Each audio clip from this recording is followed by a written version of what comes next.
Cottage food laws in the state of Florida. So if you're in Florida and you're looking to create a home-based food business, you're probably wondering, what kinds of foods, Damien, can I actually make, and what kind of foods can I not make?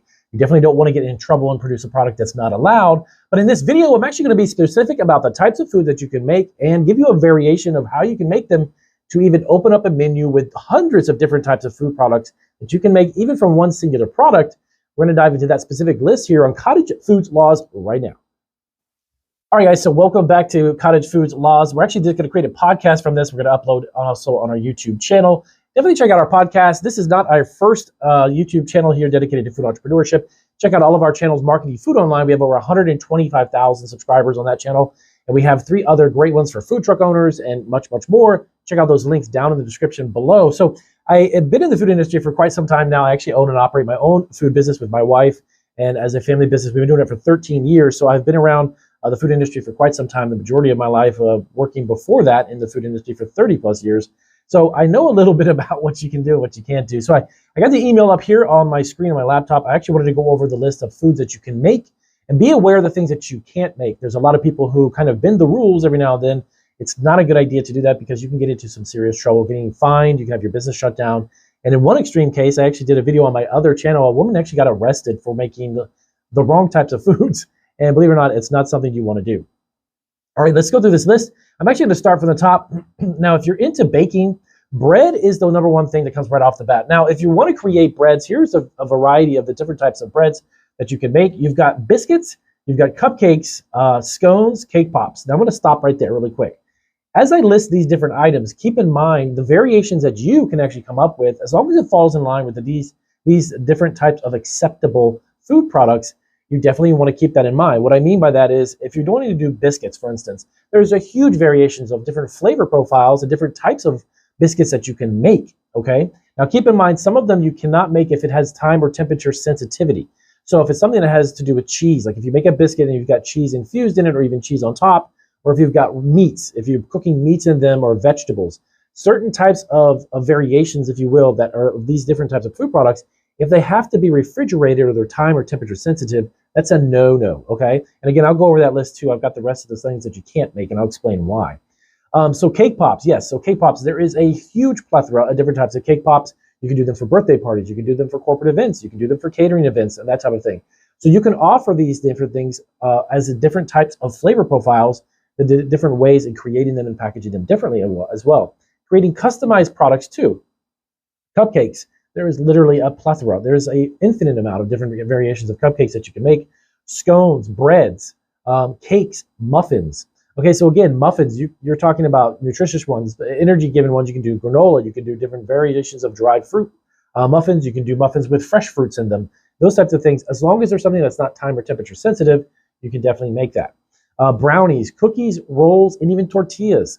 So if you're into making tortillas, there's a lot of ways you can infuse a variety of flavor profiles into tortillas. Cookies, don't even get me started. There's literally an infinite amount of cookies and variations that you can make of cookies.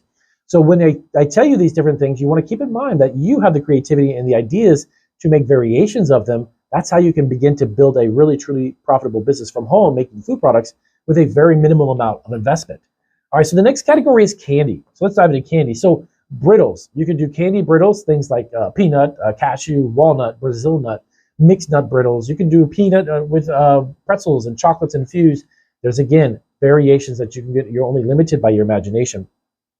Candies, things like hard candies. You can do fudge, truffles, caramels, toffees, chocolate, fudge itself.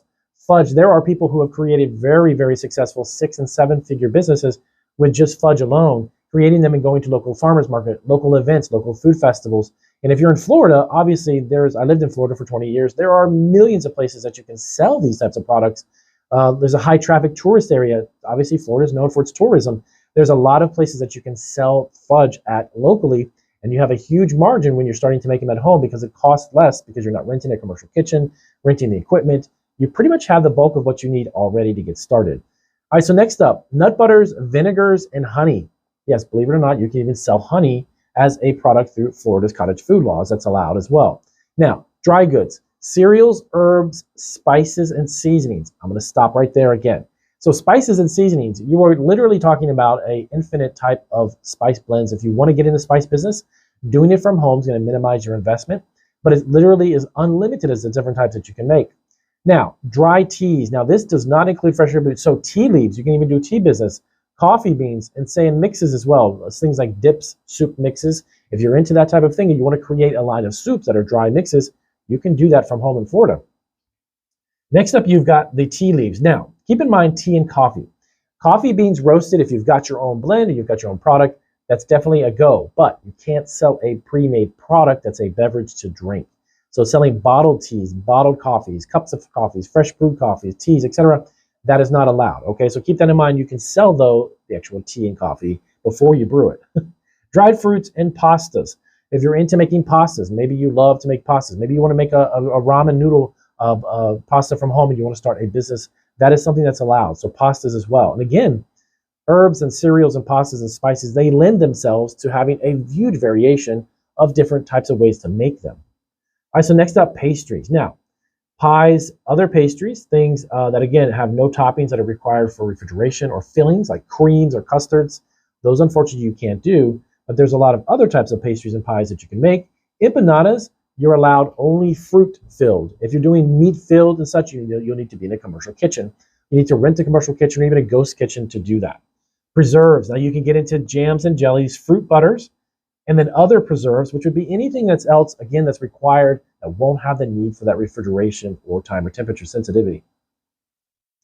Now, lastly, let's jump into snacks. You can get into a granola business.